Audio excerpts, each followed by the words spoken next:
আসসালামু আলাইকুম। আশা করি সবাই ভালো আছেন। আজকের ভিডিওটি হবে ঢাকার মেট্রো রেল নিয়ে। এটি শুধু একটি ভ্রমণ ভিডিও নয়। আমরা জানবো মেট্রো রেলের নির্মাণ কাহিনী, এর ইতিহাস, খরচ, সুবিধা, অসুবিধা এবং এর কিছু অবাক করা তথ্য। তাহলে আর দেরি কেন? শুরু করা যাক আজকের ভিডিও।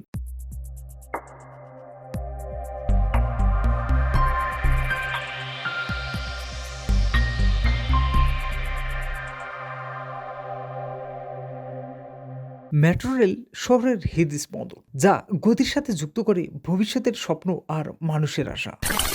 মেট্রো রেল প্রকল্পের যাত্রা শুরু হয় ২০১২ সালে, যখন এই স্বপ্ন বাস্তবায়নের জন্য এমআরটি লাইন ৬ প্রকল্পের কাজ হাতে নেওয়া হয়। এটি নির্মাণের প্রধান ভূমিকা পালন করেন জাপান ইন্টারন্যাশনাল অপারেশন এজেন্সি, যাকে সংক্ষিপ্ত জাইকা বলা হয়। নির্মাণ কাজ শুরু হয় ২০১৬ সালে আর আনুষ্ঠানিকভাবে উদ্বোধন করা হয় ২০২২ সালের ২৮ ডিসেম্বর। মেট্রো রেলের প্রথম ধাপ উত্তরা থেকে আগারগাঁও পর্যন্ত চালু হয় এবং পরবর্তীতে পুরো প্রকল্পটি শেষ হয়ে মতিঝিল পর্যন্ত বর্ধিত করা হয় এবং যেটি কমলাপুর পর্যন্ত সম্প্রসারণের কাজ চলমান রয়েছে। এটি নির্মাণে খরচ হয়েছে প্রায় ২২,০০০ কোটি টাকা, যার একটি বড় অংশ এসেছে জাপানের আর্থিক সহযোগিতা থেকে। তবে এটি আমাদের দেশের পরিবহন ব্যবস্থায় এক যুগান্তকারী পরিবর্তন এনেছে। বর্তমানে মেট্রো রেলে দিনে প্রায় ৫০,০০০ যাত্রী পরিবহন করছে। এটি প্রতিটি স্টেশনের ডিজাইন অত্যাধুনিক এবং পরিবেশ বান্ধব। প্রতিটি ট্রেনের যাত্রার মধ্যে সময়ের ব্যবধান মাত্র ১০ মিনিট। সকালে এটি শুরু হয় ৮টা থেকে এবং শেষ হয় রাত ১০টায়। ভাড়া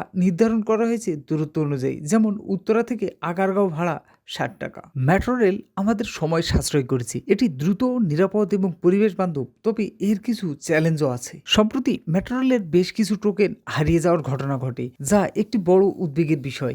এর ব্যবস্থাপনা আরও উন্নত করার জন্য কর্তৃপক্ষকে দ্রুত ব্যবস্থা নিতে হবে। মেট্রো রেলের ভিতরে বসার জায়গা প্রশস্ত এবং এসির সুবিধা রয়েছে। জানালা দিয়ে শহরের দৃশ্য দেখতে যাত্রা একদম উপভোগ্য হয়ে ওঠে। বাইরে আধুনিক স্টেশনগুলো দেখতে অসাধারণ, আর ট্রেনটি এতটাই মসৃণভাবে চলে যা যাত্রার ক্লান্তি একেবারেই টের পাবেন না। আমার মতে মেট্রো রেল আমাদের জন্য একটি আশীর্বাদ। এটি শুধু সময় সাশ্রয় নয়, বরং আমাদের জীবনে আধুনিকতার সংযোগ ঘটিয়েছে। আমরা যদি এটি সঠিকভাবে ব্যবহার করি, তবে ভবিষ্যতে এটি আরো বেশি সফলতা নিয়ে আসবে। আশা করছি আগামী পরিকল্পনা অনুযায়ী মতিঝিল থেকে কমলাপুর পর্যন্ত অংশটি শীঘ্রই চালু হবে। আজকের ভিডিওটি আপনাদের কেমন লাগলো? আপনারা কি মেট্রো রেল ভ্রমণ করেছেন? বললে নিচে কমেন্ট করে আপনার অভিজ্ঞতা জানান। নতুন কোনো ভ্রমণ নিয়ে আবার হাজির হব। ততক্ষণ পর্যন্ত ভালো থাকুন, সুস্থ থাকুন। আল্লাহ হাফেজ।